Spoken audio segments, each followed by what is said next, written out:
Assalamualaikum warahmatullahi wabarakatuh. Saya Edo Hidayatullah, mahasiswa Universitas Khaldun Bogor dengan program studi Pendidikan Masyarakat dengan NPM 25110202060. Nah, jadi saya akan menjelaskan materi komunikasi sosial dan pendidikan yang ditujukan untuk memenuhi tugas ujian tengah semester dengan dosen pengampu Ibu Anissa Fitri, MPD. Nah, yang pertama saya akan menganalisis komponen komunikasi dalam konteks pendidikan seperti komunikator, pesan, saluran, komunikan, feedback, dan juga noise. Nah, jadi apa sih komunikator itu? Komunikator merupakan orang yang memberikan informasi, pesan, dan juga ide dalam proses komunikasi itu sendiri. Nah, contohnya itu seperti guru yang sedang menjelaskan materi kepada siswa-siswinya. Yang kedua ada pesan. Pesan merupakan informasi atau ide yang disampaikan oleh komunikator kepada audiens. Nah, yang ketiga ada saluran. Saluran merupakan sarana media yang digunakan dalam proses komunikasi. Contohnya itu seperti telepon dan HP. Yang keempat ada feedback. Feedback merupakan respon yang diberikan oleh komunikan atau yang menerima umpan balik itu sendiri.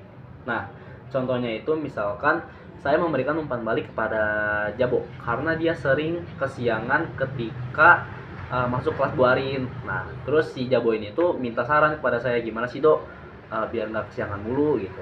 Terus saya menyarankan Jabo untuk memasang alarm sebanyak 20 kali. Dan setelah sholat subuh jangan ditidur lagi gitu, jangan tidur lagi. Takutnya nanti malah kesiangan lagi. Nah, yang kelima itu ada noise. Noise merupakan gangguan yang menghambat jalannya proses komunikasi. Nah, jadi hambatan ini dibagi menjadi dua, yaitu ada hambatan interpersonal dan hambatan intrapersonal. Kalau interpersonal ini contohnya itu seperti fisik dan psikologis, sedangkan intrapersonal itu lingkungan. Nah, kalau dari interpersonal sendiri itu kan tadi yang udah saya jelasin kan itu fisik dan psikologis ya. Jadi kayak hambatannya itu semisal kalau ada di fisik tuh eh, pendengaran saya kurang baik gitu. Kalau semisal di intrapersonal yaitu lingkungan, semisal hambatannya itu seperti kelasnya tidak nyaman atau kelasnya roboh atau gempa atau angin puting beliung, itu juga masuk ke intrapersonal yaitu lingkungan. Selanjutnya saya akan menjelaskan secara rinci tujuan dari komunikasi sosial. Nah, tujuan utama komunikasi sosial yaitu menyampaikan informasi, menyalurkan perasaan, dan mencapai tujuan bersama. Manusia kan makhluk sosial yang tidak bisa hidup sendiri. Nah, maka dari itu perlu komunikasi dalam proses sosial agar mempermudah segala aktivitasnya. Oke, selanjutnya fungsi utama dari fungsi informatif, persuasif, dan sosialisasi. Yang pertama yang saya akan jelaskan yaitu fungsi informatif, yaitu menyampaikan informasi ataupun ide kepada komunikan melalui lisan maupun tulisan. Yang kedua ada fungsi persuasif, yaitu mempengaruhi audiens atau meyakini audiens. Jadi kayak yang tadi yang nggak suka jadi suka, terus yang tadinya nggak setuju jadi setuju gitu. Contohnya tuh kayak saya kan tiap hari ke kampus tuh bawa tumbler minum kan dari rumah. Nah, saya jelasin nih ke Raffi kalau misal si tumbler ini tuh kalau misalkan saya membuat tumbler, kelebihannya itu dapat mengurangi populasi sampah botol plastik. Nah, lalu si Raffi ini tuh sadar, teman saya ini sadar kalau dampaknya itu sangat-sangat buruk gitu. Nah, kalau misal dia masih menggunakan botol plastik, terus besoknya pun dia membawa tumbler sendiri karena mengingat akan dampaknya itu sangat berbahaya. Yang ketiga ada sosialisasi. Menurut Gunawan, fungsi sosialisasi yaitu menginformasikan, mendidik, menghibur, dan mempengaruhi. Jadi kayak mengintegrasikan individu ke dalam kelompok masyarakat. Lalu ada contoh fungsi sosialisasi upaya dalam pendidikan masyarakat, yaitu mengembangkan potensi kemampuan membaca, menulis, dan berpikir bercerita di lingkungan masyarakat itu sendiri. Nah, soal nomor 3, saya akan menjelaskan definisi dan membedakan secara jelas antara komunikasi interpersonal dan intrapersonal. Nah, kalau dari interpersonal komunikasi yang terjadi dan berlangsung antara dua orang atau lebih secara kontak langsung, atau bisa disebut juga dengan face to face, atau dalam bentuk dialog maupun percakapan. Sedangkan definisi intrapersonal yaitu komunikasi yang berlangsung dalam diri kita, meliputi kegiatan berbicara kepada diri sendiri dalam kegiatan mengamati dan memberikan makna intelektual dan emosional. Nah, jadi perbedaan interpersonal dan intrapersonal ini saya akan menjelaskan.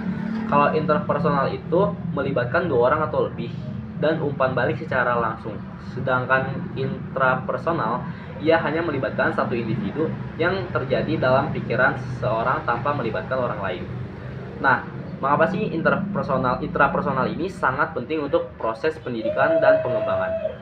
Karena untuk meningkatkan kualitas hidup seperti meningkatkan keterampilan dan pengetahuan individu. Terus dapat membangun kemandirian. Contoh kecilnya itu kayak kita tuh memahami kekurangan dan kelebihan pada diri kita masing-masing. Nah, contoh spesifik komunikasi intrapersonal dapat memengaruhi efektivitas seseorang dalam menerima materi pelajaran atau memecahkan masalah. Ini misalnya saya mendapatkan nilai 30 saat UTS kemarin pada matkul komunikasi sosial dan pendidikan.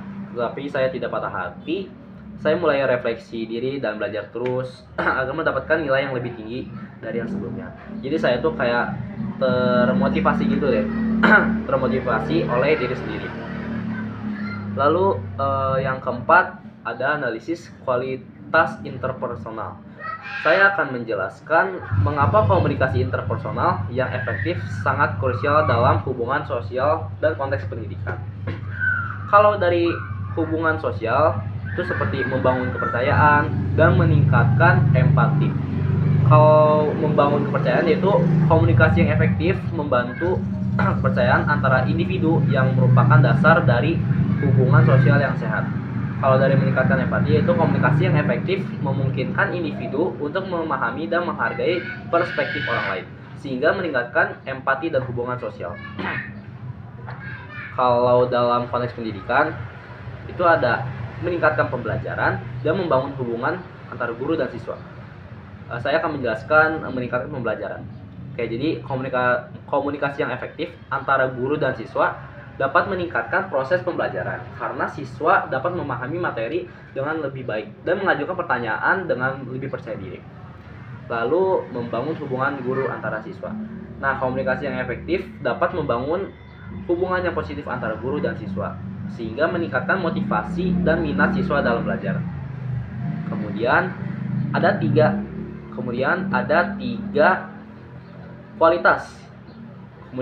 kualitas atau keterampilan yang diperlukan untuk mencapai komunitas internasional yang efektif.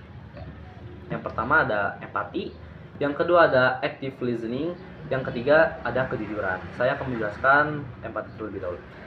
Empati adalah kemampuan untuk memahami dan merasakan perasaan orang lain dalam konteks komunitas internasional.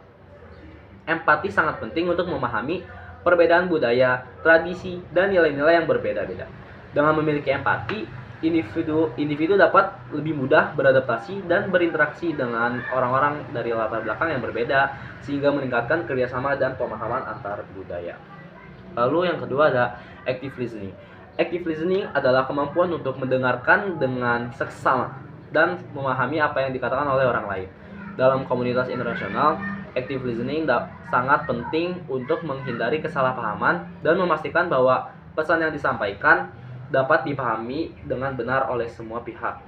Dengan mendengarkan aktif, individu dapat memperoleh informasi yang lebih akurat dan membangun hubungan yang lebih kuat dengan orang-orang dari berbagai latar belakang. Nah, yang ketiga itu kejujuran. Kejujuran adalah kemampuan untuk berbicara dengan jujur dan transparan dalam berinteraksi dengan orang lain. Dalam komunitas internasional, kejujuran sangat penting untuk membangun kepercayaan dan kredibilitas antara individu dan organisasi. Dengan bersikap jujur, individu dapat meningkatkan transparansi dan akuntabilitas dalam berinteraksi, sehingga memperkuat hubungan dan kerjasama antar budaya. Dengan memiliki ketiga kualitas atau keterampilan ini, individu dapat lebih efektif dalam berinteraksi dan bekerja sama dengan orang-orang dari berbagai latar belakang, sehingga mencapai tujuan komunitas internasional yang lebih harmonis dan efektif. Kualitas empati memainkan peran yang sangat penting dalam dinamika diskusi antara seorang konselor pendidikan dan siswa yang sedang menghadapi masalah akademik. Oke, jadi ada beberapa cara bagaimana empati dapat mempengaruhi dinamika diskusi. Yang pertama itu ada mendorong refleksi diri. Nah, jadi ini tuh empati juga dapat mendorong siswa untuk melakukan refleksi diri tentang masalah mereka dan mencari solusi yang paling sesuai. Ketika siswa merasa didukung dan dipahami, mereka lebih cenderung untuk membuka diri dan mempertimbangkan berbagai opsi untuk mengatasi kesulitan akademik mereka. Lalu yang kedua ada meningkatkan motivasi. Siswa yang merasa dipahami dan didukung oleh konselor cenderung lebih termotivasi untuk mengatasi masalah akademik mereka. Empati dapat menjadi katalisator bagi siswa yang mengambil langkah-langkah proaktif dalam meningkatkan prestasi akademik mereka. Jadi, dalam keseluruhan, empati adalah kunci untuk menciptakan hubungan yang kuat dan efektif antara konselor pendidikan dan siswa. Dengan menunjukkan empati, konselor dapat membantu siswa merasa lebih nyaman, percaya diri, dan termotivasi untuk mengatasi masalah akademik mereka dan mencapai tujuan pendidikan mereka. Berikutnya saya akan menjelaskan karakteristik utama dari komunikasi kelompok dan mengapa komunikasi kelompok berbeda secara signifikan dari komunikasi interpersonal. Karakteristik utama komunikasi kelompok. Yang pertama ada interaksi antara beberapa orang, yaitu komunikasi kelompok melibatkan interaksi antara 3 orang atau lebih yang bekerja sama untuk mencapai tujuan bersama. Kedua ada tujuan bersama, anggota kelompok memiliki tujuan yang sama dan bekerja sama untuk mencapainya. Yang ketiga ada ketergantungan. Nah, terus yang keempat ini ada norma dan peran. Yang kelima ada dina kelompok. Jadi komunikasi kelompok dipengaruhi oleh dinamika internal kelompok seperti kekuatan, konflik, dan kohesi. Perbedaan dengan komunikasi interpersonal. Yang pertama itu ada jumlah orang, tujuan, struktur, dinamika, dan proses. Dalam keseluruhan, komunikasi kelompok memiliki karakteristik yang unik dan berbeda secara signifikan dari komunikasi interpersonal. Memahami perbedaan ini sangat penting untuk meningkatkan efektivitas komunikasi dalam berbagai konteks, seperti bisnis, pendidikan, dan organisasi. Dalam sebuah diskusi kelompok yang efektif, ada 3 peran yang sering muncul dalam memainkan peran penting dalam mencapai tujuan kelompok. Yang pertama ada task leader atau pemimpin tugas. Nah, jadi ini tuh perannya tuh bertanggung jawab untuk memimpin kelompok dalam mencapai tujuan yang telah ditetapkan. Mereka memastikan bahwa diskusi tetap fokus pada topik yang akan dibahas dan bahwa kelompok tetap pada jalur yang benar.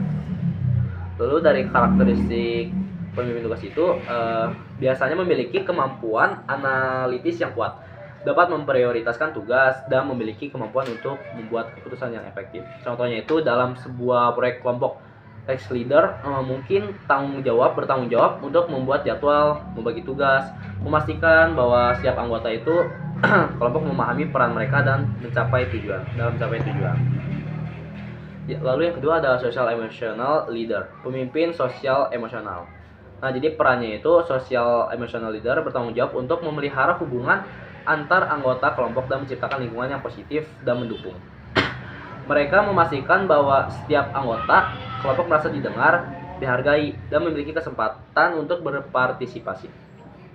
Lalu kalau dari karakteristiknya, social emotional leader biasanya memiliki kemampuan empati yang kuat, dapat mengelola konflik, dan memiliki kemampuan untuk memotivasi anggota kelompok. Contohnya itu dalam sebuah diskusi kelompok, social emotional leader mungkin membantu menyelesaikan konflik antara anggota kelompok, memastikan bahwa setiap orang memiliki kesempatan untuk berbicara dan menciptakan suasana yang nyaman dan inklusif. Lalu yang ketiga ada information giver. Jadi peran pertama itu informasi giver bertanggung jawab untuk menyediakan informasi yang relevan dan akurat kepada kelompok. Mereka memastikan bahwa kelompok memiliki akses ke data dan pengetahuan yang diperlukan untuk membuat keputusan yang tepat. Lalu karakteristiknya, information giver biasanya memiliki kemampuan analitis yang kuat, dapat mengorganisir informasi dan memiliki kemampuan untuk menyajikan informasi dengan jelas dan efektif. Contohnya itu dalam sebuah proyek kelompok. Information giver mungkin bertanggung jawab untuk mencari dan menyediakan data yang relevan, membuat presentasi, dan membantu anggota kelompok yang memahami informasi yang kompleks. Dalam sebuah diskusi kelompok yang efektif, ketiga peran ini bekerja sama untuk mencapai tujuan kelompok. Text leader memastikan bahwa kelompok tetap fokus pada tujuan. Social emotional leader memelihara hubungan antar kelompok anggota, dan information giver menyediakan informasi yang relevan dan akurat. Dengan demikian, kelompok dapat bekerja secara efektif dan mencapai hasil yang optimal. Dalam konteks tugas kelompok di lingkungan kampus, peran-peran text leader, social emotional leader, dan information giver berinteraksi dan mempengaruhi tujuan akhir kelompok dengan cara berikut. Jadi text leader dan information giver. Text leader bekerja sama dengan information giver untuk memastikan bahwa kelompok memiliki informasi yang relevan dan akurat untuk mencapai tujuan. Information giver menyediakan data dan pengetahuan diperlukan, sedangkan text leader memastikan bahwa informasi tersebut digunakan secara efektif untuk mencapai tujuan. Social emotional leader dan text leader. Social emotional leader membantu text leader dalam memelihara hubungan antar anggota kelompok dan menciptakan lingkungan yang positif dan mendukung. Ini memungkinkan text leader untuk fokus pada pencapaian tujuan tanpa terganggu oleh konflik atau masalah interpersonal. Yang ketiga ada information giver dan social emotional leader. Information giver dapat membantu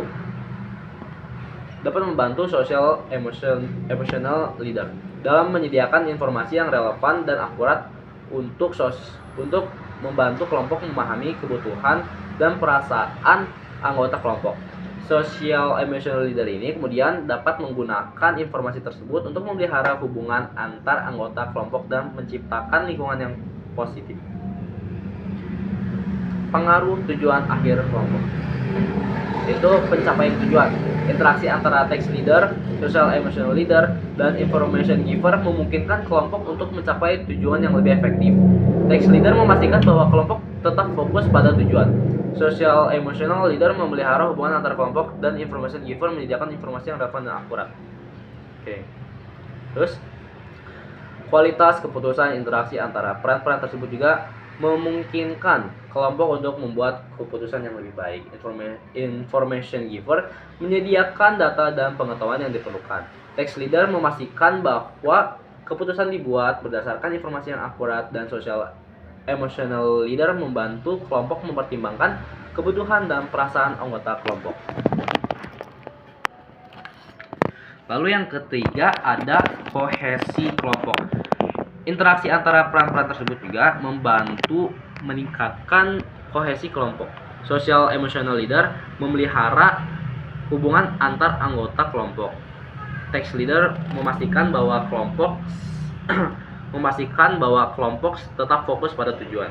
Dan information giver menyediakan informasi yang relevan dan akurat untuk membantu kelompok mencapai tujuan bersama. Dalam keseluruhan, interaksi antara text leader, social emotional leader, dan information giver memungkinkan kelompok untuk mencapai tujuan lebih efektif, membuat keputusan yang lebih baik, dan meningkatkan kohesi kelompok. Sekian, terima kasih.